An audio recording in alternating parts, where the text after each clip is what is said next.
What's up, guys? Welcome back to another episode of Dump and Change. Today we have a very special guest, Kenzie Foley. How are you today? Very good. Ready to for Concordia St. Paul, that's for sure. Yes, so you guys just got selected to go to the national tournament. Yes. Tell us a little bit about that. Did you guys know you were going to make it? Before the conference tournament, we didn't. But then when we beat Wayne State, who was the number one team in the nation, it kind of sealed the deal for us. And to win that, we kind of needed to obviously show up and show out. So when we won that, it was like kind of solidified. Even though you guys lost in the championship game, right? Yes. Who did you guys lose to? Concordia St. Paul. Was that tough for you guys? Should you have won that? What was that game? Yes and no. They're a good team. I mean, all of our conference is pretty good opponents, especially the top 8 that showed up to the conference tournament. But they just played really well, and we kind of had one or two players maybe playing well, and then it kind of dropped off after that. So I think if we can obviously show up to the NCAA tournament all playing together and as one, I think it'll be pretty good. And during that loss, it kind of sucked, but at the end of the day, it's hard to beat a good team 3 times, so they're going to have to beat us 3 times to continue their season as well. Yeah. So how do you prepare for a weekend like this, a week like this? Yeah, so obviously it's opponent by opponent. We play Central Missouri first round on Thursday night, and just having to use things we know about our teams in our conference and things that we know about them through film, and just prepare first for the first opponent that we got to get through, which is Central Missouri. And then obviously it's hard to not look forward to possibly playing another conference opponent again for like the millionth time, it feels like now. But just, knowing that we can do it, it's kind of a mentality thing. If you know you can do it, you can do it. Yeah. And is this a situation you've been in before? Like, you've been to the NCAA tournament before. What, if anything, feels different about going into it this year? Talking to Elena, who I've came in with to college, and I was like, this is the best NCAA tournament, I think, from roster-wise, like from any other team, as well as like from top to bottom, everyone's really, really, really good, and I think this is the toughest central region that we're going to be a part of, and the central region is the toughest in the nation anyways. So getting past that would be like a huge, huge accomplishment. Yeah, that's super exciting for you guys. Yeah. How is your team looking in it? You guys have a good chance? I think we have a good chance. If everyone plays well, I think that's the telltale of it all. I think on any team on campus, it can't just be one person leading in volleyball, because it's really easy to go block them or keep the ball away from them as much as possible. So I think if everyone shows up and has that competitive drive that we need, because, you want to succeed as bad as you want to breathe at the end of the day, and it's not fun to lose any game. So if everyone shows up and does their job, I think we'll be okay. Yeah.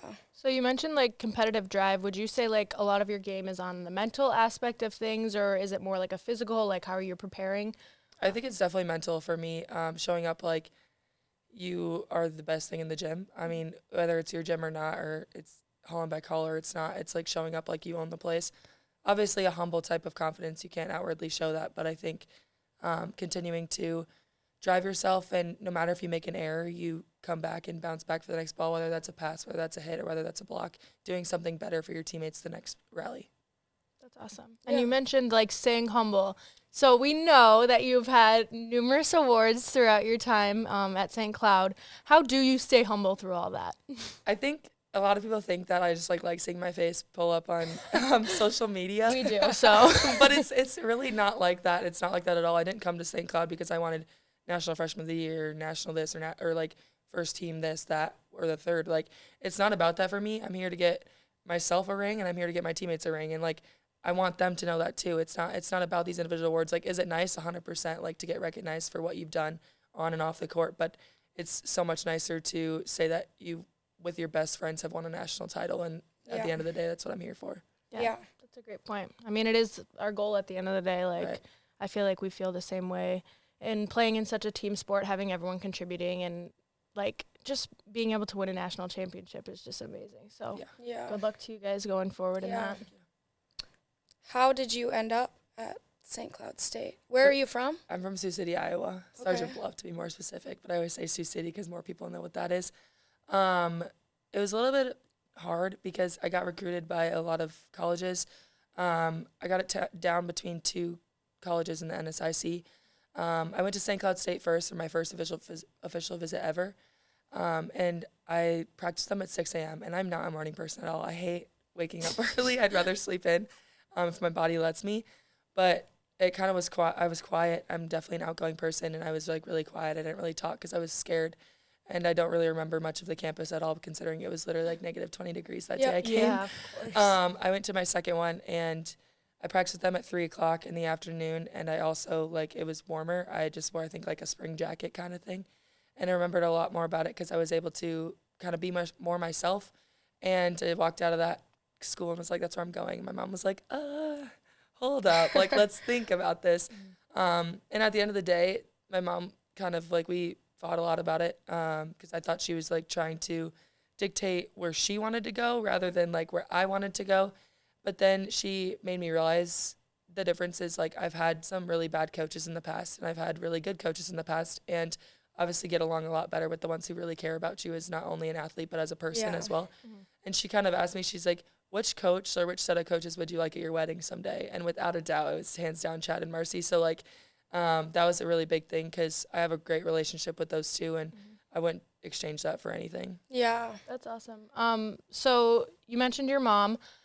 She was a volleyball coach, right? Yes. So how do you think that kind of dynamic played out as you were growing up and stuff? Yeah, she would not let me have any type of attitude towards her at all.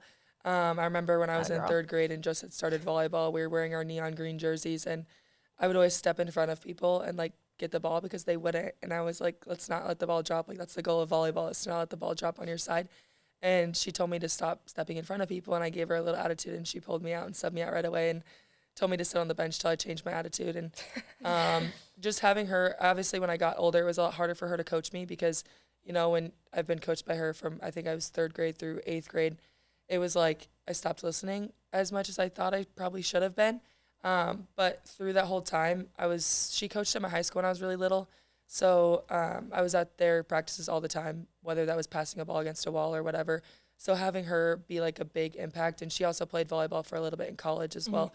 So having that kind of in my blood and being able to see her love for the game, it kind of like just brushed off on me. And it was pretty easy to find that as well and find that competitive drive through also having older siblings too. Yeah. I think that's great to have that kind of support system. I feel like going into things, it can either go one way or another when your parents kind of the coach. Yeah. So that's nice to hear that you had a good experience with it. Yeah. Did your siblings play? My sister in high school, she played volleyball, just volleyball, but she grew up playing basketball and softball as well. And my brother also in high school played basketball and football. And my brother used to pick on me all the time, along with the help of my sister sometimes. But obviously I was the youngest, so I played the fiddle a little bit with my mom, getting them yelled at. But like even competitions, first to get the TV remote or be not the person to ride the middle of the back seat, you know. It was fighting for everything. So definitely their competitiveness towards me and trying to like beat up on me a little bit helped me find that competitive drive, and then like you find that burning urge to succeed all the time. Yeah. Definitely. Are they as tall as you? How tall are you? I'm 6 foot. So it says 6'1" on the roster, but maybe with shoes. Yeah, we checked. Yeah, right. My brother is 6'6" and my sister's 5'10". Oh my goodness. 6'6"? All jeans. Yep. How tall's your mom? My mom's 5'10" and my dad's 6'4". Get in this family, y'all. Yeah, you want the good genes? Yeah. Head over here. Over here on this end, though, not so much. 5'7". 5'8". So we got some work to do. Miniature. It's not all as good as it looks. Trust me. Like just towering over people. It's nice for volleyball for sure, but I'm like anywhere else, I'm just social like settings seeing over everyone. Yeah. Like, no. Do you wear heels a lot? No, gosh, no, never. I feel like I would. Yeah, just to be like. Yeah, just be like. I look at shoes and I'm like, if I was not already a giant, imagine how I would rock these. Like, what do you wear if you have to like dress up? Yeah. I've worn heels. I think it's mainly to like banquets and stuff where it's just my volleyball teammates who also are giants. So you're all good. Yes, it's everyone. Everyone's tall. But other than that, it's usually like some sort of sandals or like flat sandals. So do you have to be with someone that's taller than you, or is that a thing for you? Yeah. It is. I could never imagine looking down on someone that I like. I really couldn't. Sorry, boys. So if you're 6'2" and above, if not, apply. Stay away. Otherwise, get out. Yeah, seriously. So outside of volleyball, What does your team like to do for fun? During the summer when we come for preseason, it's obviously like every day of the week. We this past year went to the quarries and just like jumped off rocks and stuff, and it was super fun. I mean, You guys have to be here in the we summer? are here from June 1st, usually, unless it like falls on like a random Thursday or something. Then we move it to the next Monday. We work out Monday through Thursday at around 6 a.m. the whole summer. My goodness. Yeah, it's kind of like a D1 team. I don't know if any other teams in our conference do that, but Just like, do you guys lift and practice, or what is it? yeah, it's all captains led. It's all like older people led. I think last year it was like Monday we just lift, and then Tuesday just practice, and then Wednesday lift, and then Thursday Okay. both. So Thursday gets a little bit long, but then you have Friday, Saturday, Sunday, which this past year we would like go out to restaurants, and it's like this team is one of the closest teams I've ever been a part of at my time at St. Cloud State, and I could hang out with anyone one-on-one and Yeah, have just a fine conversation. that's good. That's Why like, do you think that is? Is it just like new people or having grown with them for so long? I think it's definitely also new people. I think that also now that I'm the oldest on the team, I've loved my teammates in the past, and not being oldest, looking at great teammates who I've had in the past. But it's like when I feel like I'm so comfortable and feel like I can lead in the way I want to lead and be a part of not only seniors and upperclassmen's relationships and friendships, but also the freshmen too. I feel like everyone feels comfortable talking and playing how they would, and that I feel like just makes a much more comfortable team and a much more successful team. Yeah, definitely. yeah. What about team gatherings? Where are you guys going on a Saturday night in St. Cloud? You got the Friday, Saturday Right. off in the summer. Right. Where are you going? It depends. It kind of depends for all people. Everyone likes to do different stuff, whether that be going and hanging around a ton of other people or whether that be staying in. We do have teammates on both ends of the spectrum. Yeah. People who like to stay in, get to bed early, use the weekend as kind of a rejuvenation type thing. Yeah. And then we have people who want to go and hang out with a lot of people. And either way, we make sure that everyone is safe and doing the right thing when they need to be doing the right thing.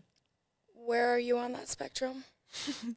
I'm a people person, so I like You're being around social, you people when like I to go can. out. She likes to get out a little bit. Do you guys like have a lot of house gatherings? Like, do you guys have a volleyball house that you guys go Yeah, to? right now it's a 6-person house. The basement's kind of like a duplex type thing. It's like we go in the same side door, but downstairs there's 2 bedrooms, a bathroom, a kitchen, a living room, and 2 soccer girls live down there right now. Okay. Upstairs it's 4 volleyball players, so they're like 2 separate front doors, but the same side door we come in, but we can like lock it with it's coded and stuff.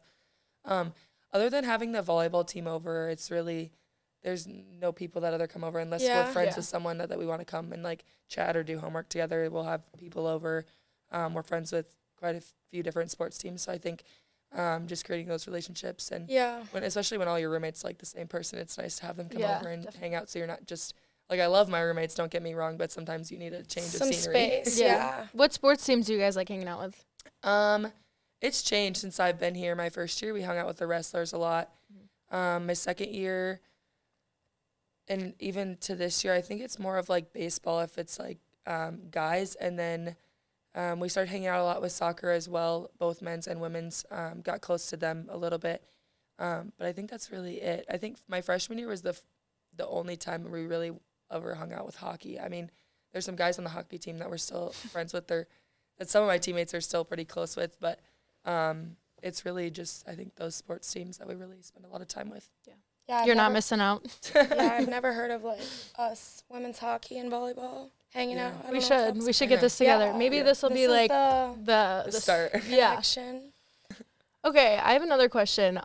Do you have any funny stories that you want to share with Yes. us? You don't have to say your name if you don't want to. Okay, one of my teammates, my first year, I think it was, my redshirt freshman year when we all got that red shirt because of COVID, she was coming out of the showers and there was this like, not slick spot, but it was like a logo on the ground and she just completely ate it. And it was so funny because everyone started dying because In she the was locker room? she was standing up and then she was on the ground and it was just so funny. Butt Naked, naked. yeah.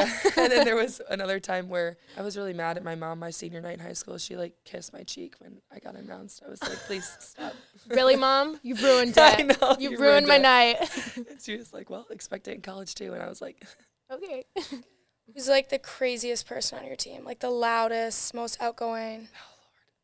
The years prior, it was Elle Scarborough, who transferred this year to ISU because she had kind of a medical retirement. But this year, I would say it might be Alyssa Isaacson is very, like, she's quiet, but then, like, there's sometimes where she'll say something and you just think it's, like, the funniest thing ever. Really? Like subtly funny. That's the Yeah. best. Yeah. I When don't you know never who the loudest is.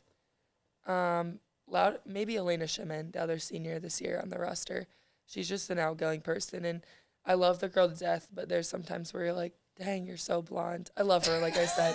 She knows it, too. She does know it. I've told her before to her face, but it makes it kind of a fun environment to be around when you have people like that, too, that are just kind of funny. I feel that way about Avery, so I get it. Yeah. Who's your closest friend on the team? Ooh, that's a hard one. Not my roommates, probably Elena. Coming in, we went through everything together. My first year, we literally saw someone get hit by a car and pass away. They were in a crosswalk, and they asked me to do CPR on the phone, and I was like, In St. Cloud? yeah. Yep. So, been through literally everything together. That's traumatic. Like, everything. It was my first 2 weeks of college, too, and I was like, did I choose the right place? Like in winter, like what happened? How did this It was happen? like we were headed to Walmart, and I was in the passenger seat. This other girl we came in with was driving, and then Elena was in the back. And this lady had, like, when we were in the roundabout, the driver that I was with was like, get off your phone to this one car. And I didn't see the phone, so I didn't obviously say anything to that because we obviously had to give our witness statements. But then we're, like, driving, and I had just put my phone down from answering Snapchats and stuff. And I looked up, and this lady starts walking in the crosswalk, and there's, like, a sign, like, yield or whatever. And the Jeep didn't stop and hit her, and she went flying. It was, like, circles in the air. And I immediately called 911, and then they were like, I gave them where I was, and they were like, is she breathing? And I was like, I don't know. You tell me.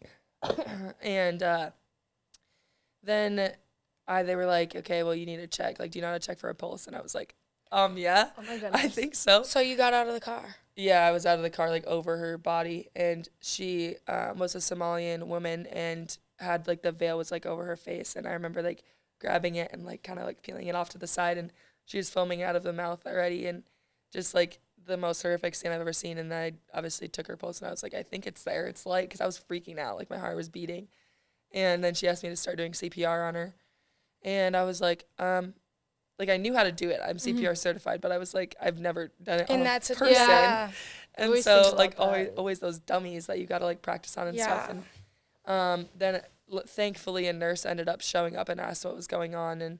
And she ended up taking over for that. So I told the lady, and she told me that or the 911 operator, and she told me I had to stay to, like, give my witness statement or whatever. So me, Elena, and the driver stayed, and the driver and then I gave our witness statements. And the lady's leg was, like, in the Z, and this other lady, like, picked it up and, like, straightened it out. And I was like, you probably shouldn't do that. But she was, like, the lady who died was, like, 85 or something. So Oh my she goodness. lived quite a long life. Probably could have been a bit longer, but That's If she didn't get hit by a insane. car.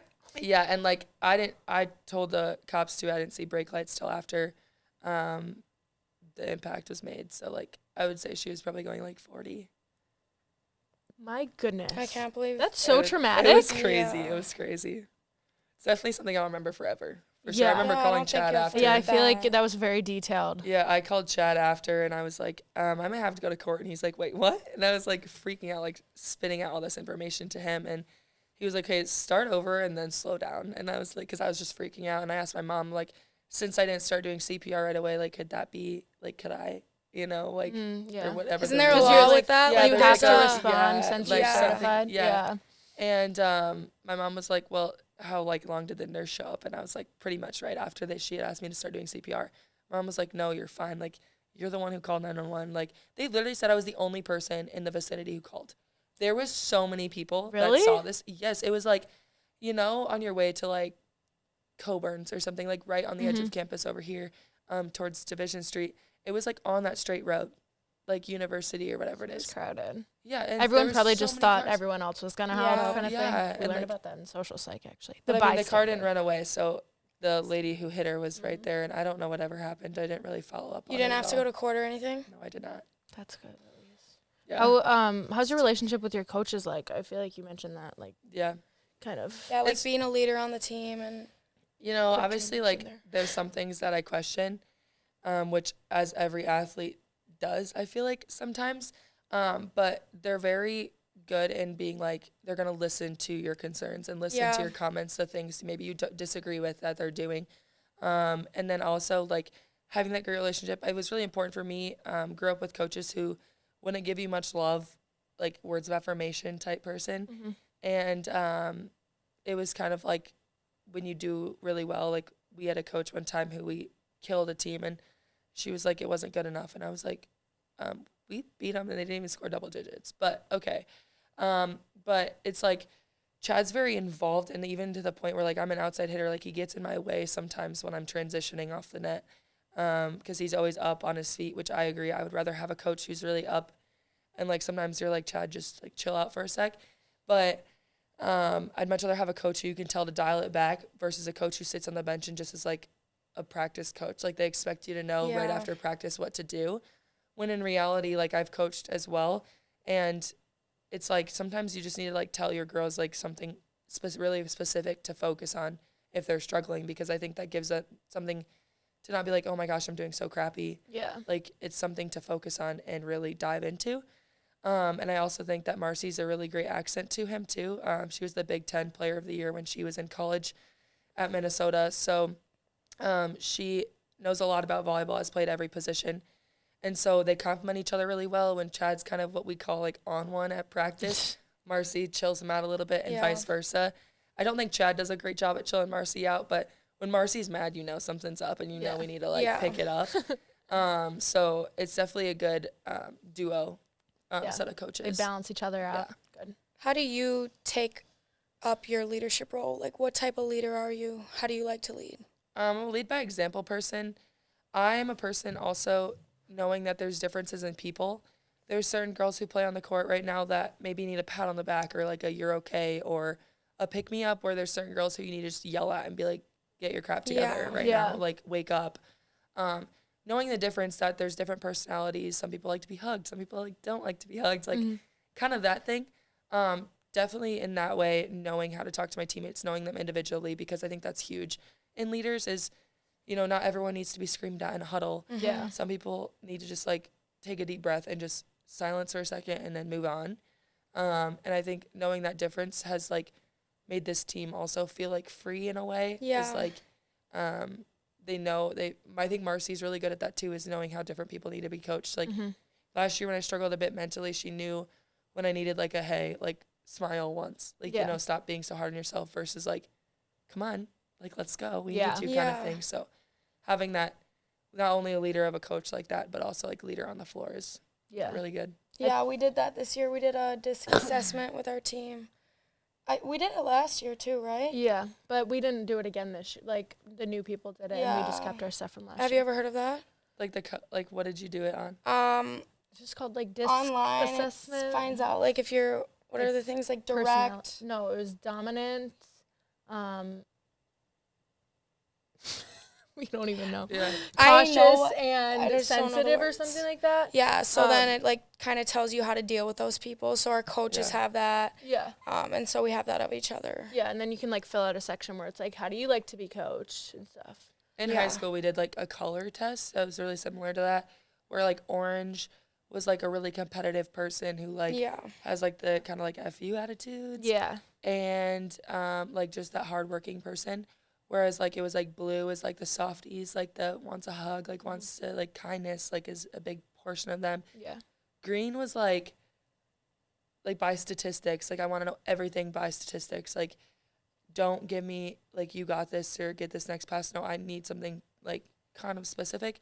Yeah. Whereas gold was like the theoretical people, which I thought gold and green were a little bit close, but I was like a mixture of orange and blue, and I was like, I do a it's literally soft the piece same of me. I thing. act like I'm like all up in arms, but I'm a little softy deep down. Yeah. For sure. So how is it that you kind of like figure that out? Like, Is this something that your teammates come and tell you about, or is it just kind of reading them over time? Like, how would you know how each player likes to be coached, you know? I think reading them over time is definitely a big one. I also think, like, having conversations, like I said, one-on-one with a lot of my teammates now, especially girls on the court, and just also when coaches yell at them, seeing how they react to them yelling at them. Like, the way maybe Chad gets on them really hard once, it's like, is their face red and flushed, like they're getting ticked off? Is it like they want to cry? Is it, you know, like seeing their mannerisms during different things and different situations, and knowing kind of how they work in a way, like their mind works in different situations. And it's also very different from a coach, I think, yelling at you versus one of your teammates. Because personally, I tell our libero, who I've grown really close with, I'm like, you can scream at me, like, get your head out of your butt kind of thing. And she's done a really great job at that this year. And then I think everyone gets, sometimes when coaches yell at you, it's like you take it a lot more serious or take it in like a poor way rather than one of your teammates. So honestly, just seeing it over time too. That's awesome. That's a really great way to look at it. So you guys, what time do you guys play tomorrow?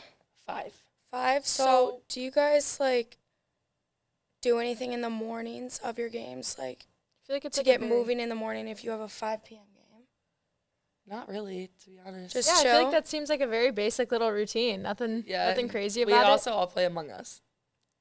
That's really? Among Us, you know what that game is? Yeah, I've heard of it. I've never played it. Yeah. We used to play that. It's been like the new huge thing on our team. It's like funny. Bus trips, like long bus trips. Who wants to play Among Us? Like, we do fines in our team. I don't know if you guys have something similar, but and there was one time we were on the bus and nobody would play, and we're like, $1 if you don't play. Like just stupid stuff like that. Yeah. But that's been a thing, and sometimes even in hotel rooms, like at night before we go to bed, we'll call people who we know want to play with us, and then we'll like make our game public so that like random people join. Yeah. That's so funny. Anything like specific you like to like eat the night before a game or of? Are you superstitious at all? I am. So this year it started. The games I've played my best in, so Duluth when I matched the single game record, and then like even against Concordia this second time we played them, or third maybe, whenever we beat them. When I've played very well consistently is when I have so many calories in me. Yeah. It's so weird because I used to never think it was like that. Like I thought just like feeling my body like decent ways. Like, I mean, we get food when we're away and stuff, obviously, and it's always decent food, much better than I eat when I'm at home, to be honest. Yeah. Can't lie. But I've been like literally jam-packed, and like it'll be gross by the time I get to our team meal. Like at home, for example, when we eat at 3, because it's a big thing where they want us to eat 3 hours before our match. Yeah. I'm like literally like shoving it in my face, like trying to get it down, because at that point I'm just like, I don't want to eat anymore, which some of my teammates are like, don't you like hate that feeling though of like being so disgustingly full? And I was like, by the time I get moving though, it like feels so good. Like I stay energized from 3 hours 1 before is a long time. Yeah, I stay energized from point 1 till the last point of the match. So that's kind of my superstition this year. Yeah. We have, what's ours, 4 hours before? Yeah, something like We that. kind At of all team have meals, to, like- same stuff. I used to be really crazy about my hairdos too. Oh, Like, yeah, that's Yeah, so because- fun. yeah. That is so cool 'Cause that you guys actually, get to like, do. You guys can see look it. cute. Yeah. Like, Mine's in a ponytail. And yeah, that's you're in about a it. goalie helmet. You really can see your eyes. Yeah, it's That's horrible. about it. We're in gear. so like during the NSSC tournament, I kept the same hairdo because I was like, well, we keep winning, so. Does it ever get in your like face? I feel like when I play pickleball. Like, Yeah, I like the little like front hairs. Not really. I mean, I've been doing a lot of slick back looks, so I'm slick back. slicking it back. Good and- go-to. Yeah. Literally. Do you wear makeup during your games? I do. Yeah. I have the superstition of look good, feel good, play good. yeah, That's what we do. That's what we say. I have so many teammates who make fun of me. Like I had one teammate a couple of years back who like we were wearing our white jerseys, and she ran into me. Like, sorry, it's not my fault, but Oh, there no. was like makeup on her jersey, and I'm like, sorry. Your And I'm face like, printed on Yeah. your jersey. I'm like, you ran into me. I don't know what you want me to tell you. Yeah. Us whenever we have picture day and it's just like all Like our around white my jerseys are collar. orange Yeah. now. Yeah, Colin's we like used to yelling have. at us. Yeah, we used to have white warm ups. I hated them so much because the neck hole was so small. Like you could get it over your head by the time I'm taking off all my makeup that's on my face, and I'm like, can we not do this? Yeah, I would definitely wear. I would beat my face if I was a Me volleyball too. player. But Definitely. with helmets, it's like, Not really worth it. Like we do when we walk into the rink, but then we ended up Yeah. Because I don't like playing in it with my We helmet. go hard in our game day fits. Do you guys have to dress up for games? No, but I literally Really? love seeing TikToks Yeah, of like it's hockey so girls. Like fun. Minnesota did it a bunch last year, their girls, and I was like, it's so fun to watch. I'm like love watching other game day fits. It's so fun. It is cool. Like, I do. it love gets that you as well. like you're in a routine and it gets you like hyped. You're like, I'm going Yeah. to the game. That's part of like the look good, feel good, play good kind of stuff. Yeah. Sure. You guys should start doing it. I know, but I couldn't like for home games. I guess you could, but Yeah. Propose I'm the idea. surprised, I I'm feel like surprised you everyone's guys gonna- don't. do you bring like outfits to change into after your game? Some girls do. I usually do because I'm not putting on. Like usually I That's what wear. I'm saying. but- Like having to bring extra clothes with me. No thanks. I just bring like a pair of sweatpants and a sweatshirt. Yeah, Throw that's her what it on. is. Is literally how I walk into the gym. Every day. Yeah. Yeah. Yeah. I feel like it's not that bad, but I usually forget to bring other stuff, and then I have to like put my dress clothes back on after Yeah. the game, and that sucks. Like your Yeah. tight leather pants. Yeah, I'm After you like- get out the shower. yeah. All right. Well, I think that's everything we got. yes. Thank you for joining us. Thank you Good for luck having this me. weekend. Yes. Good Thank you, luck. appreciate it. Thank you guys. We will see you next time for the next episode of Dump and Change.